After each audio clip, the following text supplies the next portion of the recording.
Welcome to Andy's Rec Room. For everybody that's coming back, thank you very much. I really appreciate it. For all you new viewers, welcome.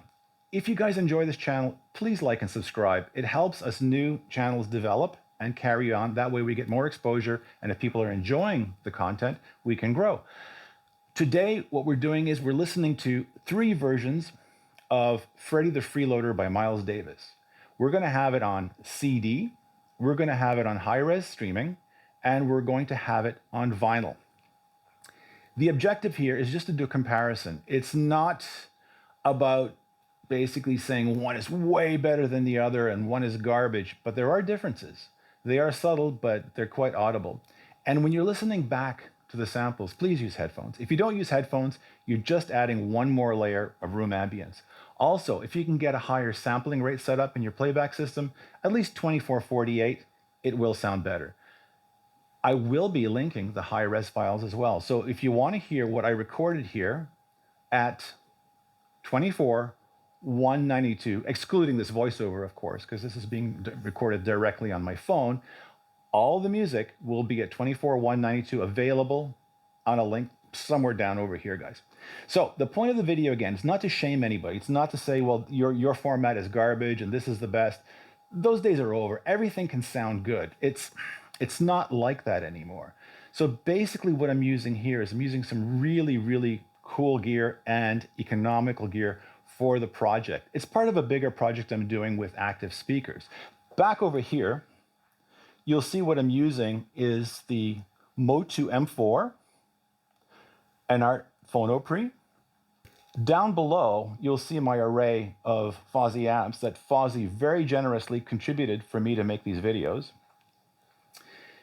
And over on this side, what you have is my little pucker 3D printed turntable.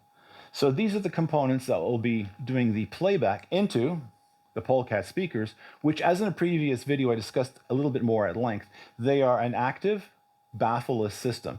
They do have a small halo on them, but honestly, I've tried it with and without the halo, and it's more cosmetic than anything else. It might help a tad bit with any kind of cancellation from a dipole, but essentially they're more cosmetic. So that's the kind of gear we're using here. So we're going to look at these 3 formats.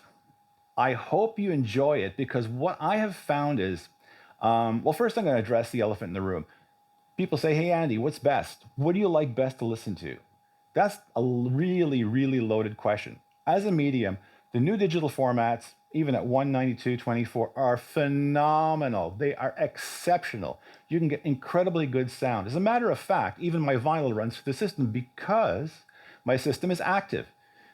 The crossover and EQ is in software, and it comes with the Motu M4. So the whole system is, in fact, digital. But to say one is better than the other is kind of misleading. And the reason why is the biggest difference I found even in vinyl versions, or if you're listening to streaming versus vinyl, is mastering. I chose the Miles Davis because the streaming version is spectacular. It sounds incredible. Other recordings, I'm not going to get into it and slag people, but man, some of them are they're just awful. They're absolutely awful. Remasters or remixes or a combination of the both to somehow appease the sort of digital listener, it's nonsense. The stuff that was good, properly remastered on digital, sounds fantastic.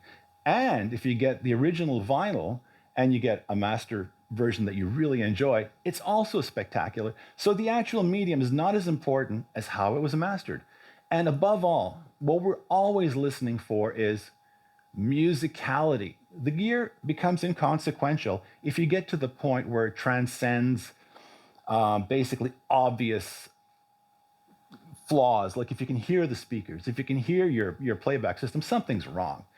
The modern gear right now, even the basic system, transcends that. So if you have even the most modest sort of acceptable benchmark system, you can enjoy the subtle differences in mastering. And I hope you guys really enjoy this video, because the whole point of it is I'm presenting 3 versions, the same song, and just see which one you enjoy. Again, it's not a question of which format is better.